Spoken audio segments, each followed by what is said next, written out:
اللہ تعالیٰ بندوں کو آزماتا ہے، پرکھ کرتا ہے، امتحان لیتا ہے، طرح طرح کی نعمتوں سے اسے مالا مال کرتا ہے، کاروبار وسیع ہو جاتا ہے، اس کے لیے دولت کے انبار لگ جاتے ہیں، دنیاوی مال و اسباب اس کے لیے جمع ہو جاتا ہے، منصب ملتا ہے، عہدہ ملتا ہے، اقتدار ملتا ہے، شان و شوکت ملتی ہے، لوگوں کے دلوں میں اس کا گھر بنتا ہے، تو اس کے ذہن میں یہ بات آتی ہے کہ میرے رب نے مجھے جو عزت دی ہے میں اس کا استحقاق رکھتا تھا،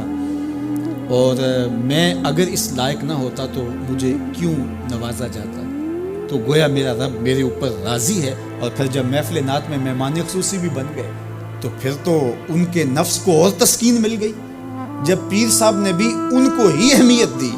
تو پھر انہیں لگا کہ واقعہ ہی ہمارا رب ہم پہ راضی ہی ہے، تبھی تو ہمیں مذہبی طبقوں کے اندر بھی اہمیت مل رہی ہے، حالانکہ وہ جانتے ہیں کہ ہم نے یہ دولت کیسے حاصل کی ہے،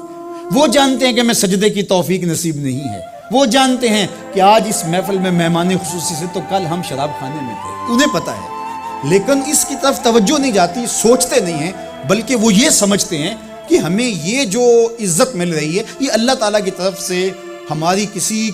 قبولیت کی وجہ سے یہ عزت ہے، حالانکہ یہ ان کی آزمائش تھی، ان کا امتحان تھا۔ دوسری بات، وَأَمَّا إِذَا مَبْتَلَاهُ، اور جب اللہ اس کو آزماتا ہے، فَقَدَرَ عَلَيْهِ رِزْقًا، اور اس کے رزق کو تنگ کرتا ہے، اس کو آزمائش کی بھٹی میں ڈالتا ہے، فَيَقُولُ رَبِّي أَهَانَنِ، تو پھر وہ چیخ اٹھتا ہے، میرے رب نے تو مجھے ذلیل کر کے رکھا۔ بیماری آ جائے، ابتلا میں مبتلا ہو تو وہ کہتا ہے کہ میرا رب مجھ سے ناراض ہو گیا۔ تو یہ انسان کی کج فکری، ایسا نہیں ہے۔ کسی شخص کو دولت کا دیا جانا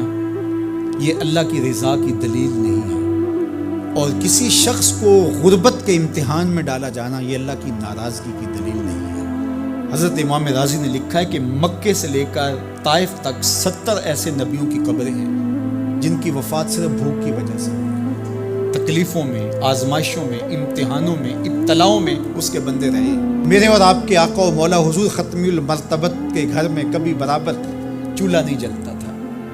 کبھی کھانے کے لیے کچھ میسر نہیں ہوتا تھا، پانی پی کے اور کھجور کھا کے گزارا ہوتا تھا، تو یہ تو کوئی دلیل نہیں ہے۔ اللہ کی رضا کی دلیل کیا ہے؟ نیکی کی توفیق مل جانا، اور اللہ کی ناراضگی کی دلیل کیا ہے؟ کسی شخص کا گناہ پہ دلیر ہو جانا۔ کوئی بندہ گناہ پہ دلیر ہے اور معصیت، نافرمانیاں، اللہ کے حکموں کو توڑنا اس کا مزاج ہے، تو سمجھو اللہ اس سے ناراض ہے۔ اور اگر کسی کو اللہ نے سجدے کی توفیق دی ہے،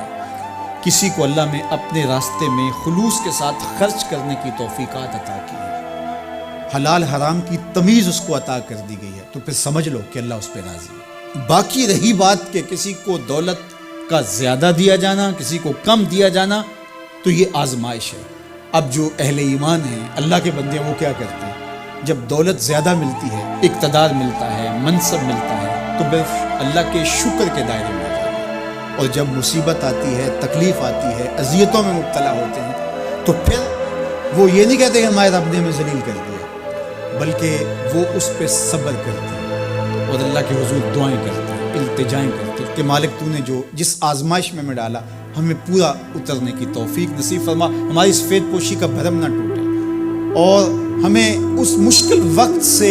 بچانا کہ جب ہماری یہ غربت ہمیں کفر تک لے جائے،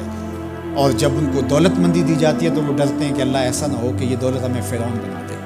یہ دولت ہمیں نمرود بنا دے، ہمارے اندر بخل پیدا ہو، تکبر پیدا ہو، ہمارے اندر غرور پیدا ہو، تو وہ اس حالت کے اندر اللہ تعالیٰ کا شکر یا دوسری حالت میں اللہ کے حضور صبر کی توفیق مانگتے ہیں اور صبر کے ساتھ اپنی زندگی گزارتے ہیں۔